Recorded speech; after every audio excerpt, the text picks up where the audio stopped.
على محمد صلى الله عليه وسلم.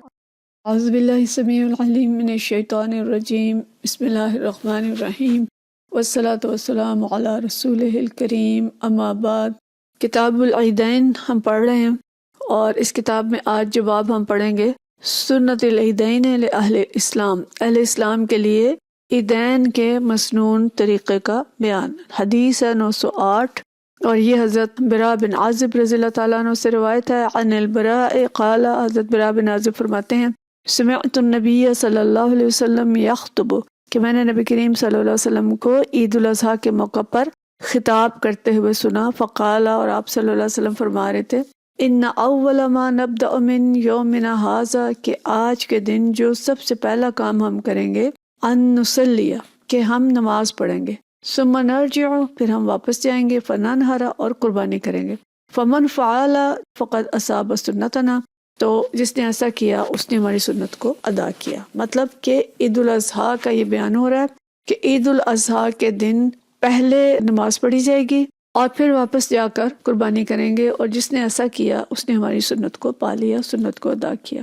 مطلب یہ کہ جو طریقہ عید الاضحیٰ کا ہے وہ یہ ہے کہ پہلے نماز پڑھی جائے گی، پھر قربانی، اور پھر قربانی کا گوشت ہی کھایا جائے گا. نبی کریم صلی اللہ علیہ وسلم کا جو طریقہ تھا وہ یہی تھا. آگے ہم پڑھیں گے تفصیل کہ اگر کسی نے پہلے قربانی کر لی تو اس کے لیے کیا حکم ہے. لیکن اہم بات یہ ہے کہ ہر معاملے میں مسنون طریقہ جاننا یہ ہماری ذمہ داری ہے، کہ عید الاضحیٰ ہو، عید الفطر ہو، خوشی کا موقع ہو، یا خدا نخواستہ کوئی غم کا موقع ہو، تو مسنون عوامل جو ہیں وہ کیا ہیں. اگلی حدیث ہے 909.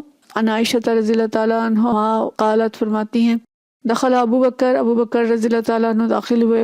وعندی جاریتان من جواری الانصار، تو میرے پاس انصار کی کچھ بچیاں بیٹھی تھیں.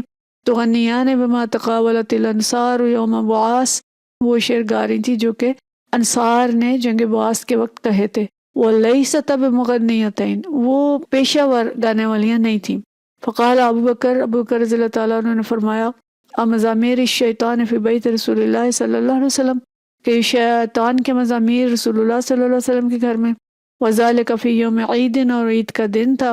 فقال رسول اللہ صلی اللہ علیہ وسلم یا ابا بکر ان لکل قوم عیدا وھذا عیدنا، ہر قوم کی ایک عید ہوتی ہے اور یہ ہماری عید ہے. اس کی ہم تفصیل جو ہے وہ پیچھے پڑھ چکے ہیں. اگلا باب ہے الاکل یوم الفطر قبل الخروج، عید الفطر کے دن عیدگاہ کی طرف نکلنے سے پہلے کچھ کھانے کا بیان. عید الاضحیٰ کا ہم نے پڑھا کہ نبی کریم صلی اللہ علیہ وسلم نے فرمایا تھا کہ سب سے پہلے نماز پڑھی جائے گی، پھر قربانی کی جائے گی، اور پھر کچھ کھایا جائے گا. لیکن عید الفطر جو ہے اس میں پہلے کچھ کھایا جائے گا اور پھر نماز کے لیے جایا جائے گا. یعنی مستحب مسنون یہ ہے کہ پہلے کچھ کھا لیں اور پھر نماز کے لیے جائیں. حدیث 910، اور یہ حدیث حضرت عبید اللہ بن ابی بکر بن انس رضی اللہ تعالیٰ عنہ سے ہے. عن انس، حضرت انس سے فرماتے ہیں قال کان رسول اللہ صلی اللہ علیہ وسلم لا یغدو یوم الفطر حتی یأکل تمرات، کہ وہ نہیں نکلتے تھے عید الفطر کی نماز کے لیے جب تک کہ کچھ کھجوریں نہ کھا لیتے. وقال مرجع بن رجاء، مرجع بن رجاء کہتے ہیں حدثنی عبید اللہ، مجھے عبید اللہ نے بتایا.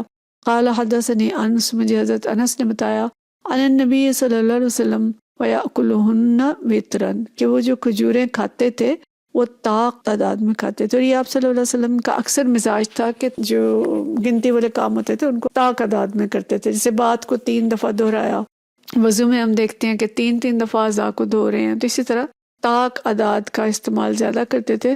تو آپ صلی اللہ علیہ وسلم کھجوریں بھی طاق کھاتے تھے. بہرحال اس سے ہمیں پتہ یہ چلا کہ عید الفطر کے دن پہلے کچھ کھایا جائے گا میٹھی چیز کھا کے، اور پھر نماز کے لیے جایا جائے گا. جسے ہم نے میٹھا جو ہے اس کو سوئیاں یا حلوہ وغیرہ بنا لیا. بہرحال جو بھی کھائیں، مسنون جو ہے کھجور ہے اور کچھ میٹھا کھا کے پھر نماز کے لیے جانا مسنون ہے.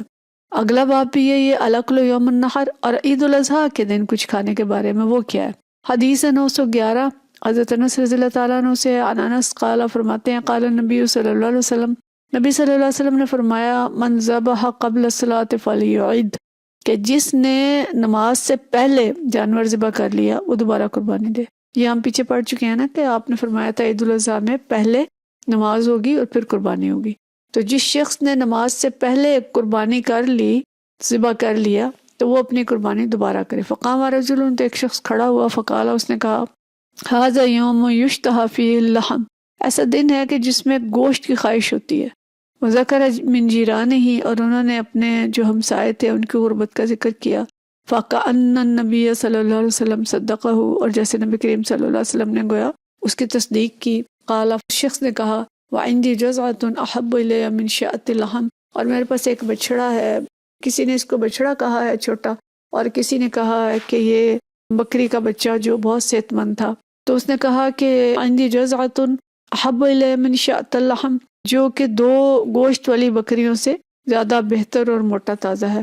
فرخص له نبی صلی اللہ علیہ وسلم، تو نبی کریم صلی اللہ علیہ وسلم نے اس کو رخصت دے دی کہ اس کو قربانی کر لو۔ یعنی ویسے تو 1 سال کا بچہ ہو تو شرط ہوتی ہے نا، 1 سال عمر ہو اور کچھ دانتوں کا اس کا حساب ہوتا ہے، کتنے دانت نکل چکے ہوں پھر اس کی قربانی ہو سکتی ہے۔